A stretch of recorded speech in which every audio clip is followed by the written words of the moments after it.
Et Sarah Aline m'a rejoint pour clôturer cette émission spéciale. Yorana, Sarah. Yorana. Alors déjà, voilà, sur cette émission consacrée aux enfants avec qui on a réalisé les reportages, qu'est-ce que tu penses de cette initiative? Je trouve ça fondamental de donner la parole aux enfants et puis de leur laisser justement plus de responsabilités. Je pense que c'est hyper constructif, donc très très chouette initiative. Justement, donc toi tu présides l'association Parlons Autrement à Tahiti et tu as aussi ouvert un écolieu qui est notamment un centre pédagogique d'apprentissage autonome et alternatif. Qu'est-ce qu'on y fait et surtout qu'est-ce qu'on y est exactement? Oui, c'est un centre d'apprentissage, donc c'est pas une école, hein, c'est vraiment important parce que justement, donc c'est important pour nous d'avoir cette liberté par rapport à l'éducation nationale et justement pour être plutôt que d'être dans les apprentissages très formels et très carrés. Donc on propose aux enfants, en fait c'est eux qui viennent avec un projet finalement. Après nous, notre job c'est de pouvoir leur permettre d'aller au bout de leur projet en incluant des apprentissages fondamentaux comme les maths et le français, mais pas que. Donc parce que pour nous c'est très important de leur permettre d'être autonomes et donc que ce soit de l'autonomie pédagogique, donc leur apprendre à chercher les informations par eux-mêmes, mais aussi au-delà même des enfants, c'est un lieu qu'on veut être autonome financièrement, au niveau économique, au niveau alimentaire aussi. On veut pouvoir proposer un autre système en fait de société à travers ce lieu. Justement, il y a un truc aussi qui m'a interpellée pour définir ça, c'est donc un espace qui permet d'être libre et responsable de son bien-être. Qu'est-ce que cela implique véritablement? Oui.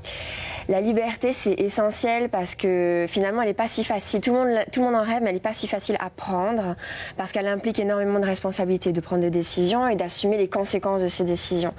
Et les enfants, aujourd'hui, ils sont soumis, ils sont dirigés par les adultes beaucoup. Ce qui fait que finalement, arrivés au bac, quand ils deviennent adultes, ben, finalement, ils sont un peu perdus. Hein. Il y en a beaucoup qui ne savent pas trop ce qu'ils veulent faire. Même les adultes d'ailleurs, la crise de la quarantaine, tout ça, bref. Donc en fait, ce qu'on veut, nous, c'est que chacun prenne ses responsabilités, que donc on demande aux enfants de prendre des décisions. Et donc de les assumer jusqu'au bout. Donc liberté implique responsabilité et donc c'est bien beau d'avoir de jolies idées, mais encore faut-il aller au bout et faire en sorte que ce soit réaliste, réalisable, etc. Donc nous, voilà, c'est notre travail de leur faire prendre conscience de ça et du coup ça leur permet de prendre pouvoir sur leur propre vie et tout en respectant l'autre finalement et d'avoir de travailler sur leur leadership en fait et leur autonomie encore une fois.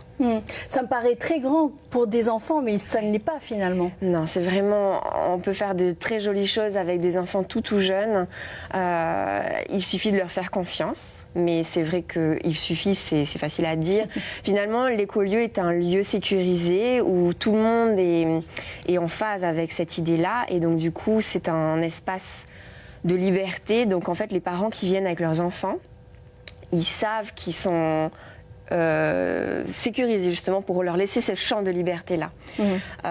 Mais quand je dis sécurisé, c'est pas forcément on surprotège pas les enfants, c'est-à-dire que les enfants à l'écolieu ils montent dans les arbres, ils peuvent tomber, voilà, ils mettent la main dans la terre et tout, mais c'est pas ce genre de sécurité là qu'on vise. On vise vraiment une sécurité affective avec la bienveillance éducative par exemple, le respect des besoins de chaque enfant, donc à parler à Inouï, le besoin de respect du rythme de l'enfant, donc par exemple pour les apprentissages, c'est pas l'adulte qui va dire bon t'as cet âge là donc il faut que tu apprennes ça, c'est l'enfant qui va vouloir apprendre ça ou ça à tel âge ou tel âge.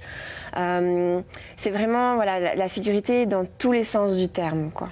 Et une dernière question, c'est on parle beaucoup aussi d'écologie parce que vous faites des créations écolo. C'est important pour toi, toutes ces actions en faveur de l'environnement? C'est essentiel aussi parce que l'écolieu, c'est à travers l'association Parlons Autrement à Tahiti, c'est vraiment le respect des enfants et de la terre. L'un va avec l'autre. Et donc, les enfants plantent, les enfants sont sensibilisés à toute la cause environnementale. Les enfants aussi prennent conscience qu'on est les premiers acteurs de ce changement-là. Et donc, en fonction de leur âge, ils décident que il y a des choses à changer et on les amène justement vers leur responsabilité de qu'est-ce qu'eux ils vont faire pour les changer. Donc vraiment, il y a énormément de choses qui se passent au niveau environnement là-bas. Bon, Maruru, en tout cas, Sarah, d'être venue passer un moment avec nous et on souhaite le meilleur donc pour ce centre pédagogique. Merci beaucoup.